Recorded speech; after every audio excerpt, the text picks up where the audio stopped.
27 अगस्त 1967 30 sky drivers पहुंचते हैं ऑर्थनर airport जो कि है यूएसए में। इनमें से 16 स्काई ड्राइवर्स जिनका तजुर्बा भी सालों का था, उनकी जिंदगी का वो दर्दनाक और आखिरी दिन होने वाला था जो भी एक छोटी सी गलती जो कि इतनी मामूली थी जिसकी वजह से दुनिया हैरान है ये हो कैसे सकती है। असल में उनको वर्ल्ड वॉर 2 में यूज होने वाले B-25 बॉम्बर्स प्लेन से फ्री स्काई ड्राइविंग की ऑफर दी गई थी और ये ऑफर एक प्राइवेट कंपनी ने की थी जो ऑलरेडी इस प्लेन को मॉडिफाइड कर चुकी थी। एक बार जब ड्राइवर बैठने लगते तो सिर्फ 20 लोगों को ही बिठाया गया जो सबसे ज्यादा स्किल्ड और एक्सपर्ट थे, लेकिन बाकी के 10 लोगों उनको उस वक्त तो बहुत अफसोस हुआ कि वो नहीं जा सके। बाद में ये फैसला उनकी जिंदगी के लिए बहुत इम्पोर्टेंट साबित हुआ। क्यूरियोसिटी हब में आपका खुशामदीद। नाजरीन, चलो देखते हैं कि 18 स्काई ड्राइवर्स जिन्होंने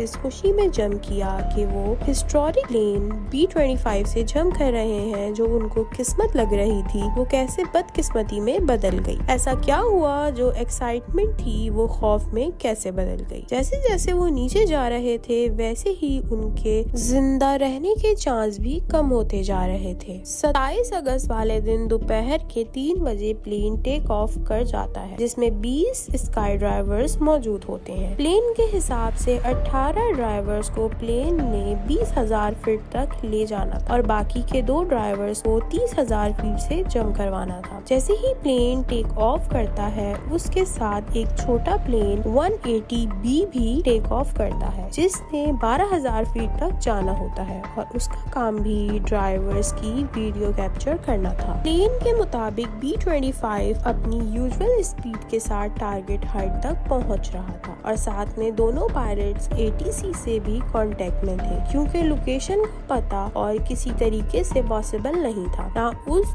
दौर में GPS था। B-25 अपनी टारगेट एल्टीट्यूड 20,000 फीट तक पहुंच चुका था। अब पायलट्स को सही लोकेशन पर जाकर ड्राइवर्स को ड्रॉप करना था। अब पायलट ने ATC से कांटेक्ट किया तो कंट्रोल टावर ने बताया कि ऑर्थनर एयरपोर्ट से 9 किलोमीटर दूर है। अब 180B के पायलट ने ATC से अपनी लोकेशन पूछी तो वो B-25 से 9 किलोमीटर दूर थे, यानी कि टारगेट लोकेशन से 18 किलोमीटर दूर। मौसम की खराबी की वजह से 180B को B-25 दिख भी नहीं रहा था। पायलट ने दोबारा ATC से अपनी लोकेशन पूछी तो वो अब अपनी एग्जैक्ट लोकेशन पर थे। पायलट डाइवर्स को जंप करने का सिग्नल देता है। जैसे ही डाइवर्स जंप करते हैं तो उसी वक्त उनसे एक गलती हो चुकी थी जो सबकी आंखों को बंद करने वाली थी। टेम्परेचर -30 होने की वजह से सब डाइवर्स ने एक्स्ट्रा लेयर पहन रखी थी। उससे उन्होंने जंप किया तो बादलों की वजह से उनको कुछ भी दिखाई नहीं दिया। उन्होंने डिसाइड किया जैसे ही बादल क्रॉस करेंगे वो लोग अपने पैराशूट खोल देंगे। जब बादल खत्म होते हैं तो ये लोग नीचे देखते हैं, हर तरफ पानी ही पानी होता है क्योंकि इन लोगों ने तो लैंड करना था ऑर्थनर एयरपोर्ट पर और ये लैंड कर रहे थे लेक एराई के ऊपर जो ऑर्थनर एयरपोर्ट के बिल्कुल साथ है।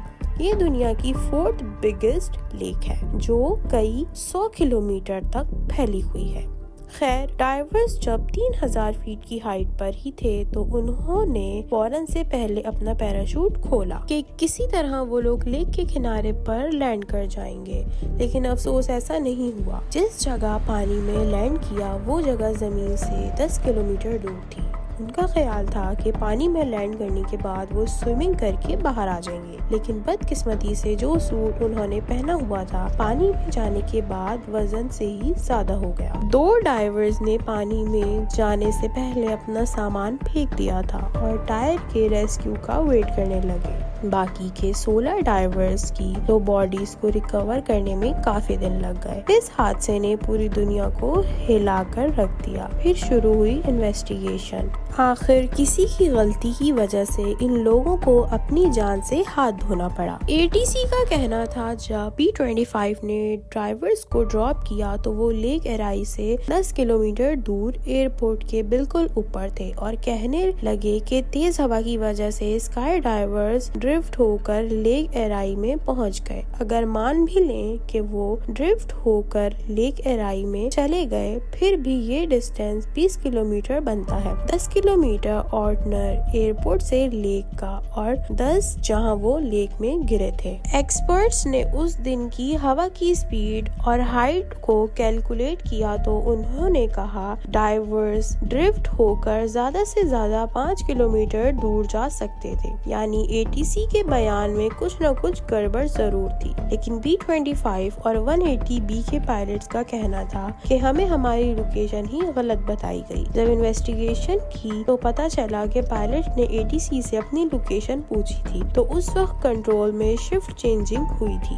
B-25 को 180B की लोकेशन बताई गई। असल में 180B एयरपोर्ट के ऊपर था और B-25 लेक पर था। इसके अलावा डाइवर्स और पायलट से भी ये गलती हुई कि उन्होंने एविएशन के लॉस के खिलाफ जाकर टारगेट को बिना देखे जंप किया। फिर 16 डाइवर्स की याद में 2 साल तक सारे डाइवर्स उस लेक में लैंड करते रहे। 1972 में कोर्ट ने फेडरल एविएशन अथॉरिटीज को इन 16 डाइवर्स की मौत का जिम्मेदार बनाया और B-25 के पायलट का लाइसेंस हमेशा के लिए कैंसिल कर दिया गया और डाइवर्स के लिए ये रूल बना दिया वो किसी भी पानी से कम 20 किलोमीटर दूर ड्राइविंग करेंगे। अगर आपको मेरी वीडियो अच्छी लगी है तो प्लीज लाइक करें, कमेंट करें, शेयर करें और मेरे चैनल को जरूर सब्सक्राइब करें नई इंटरेस्टिंग वीडियोस के लिए। Thank you for watching.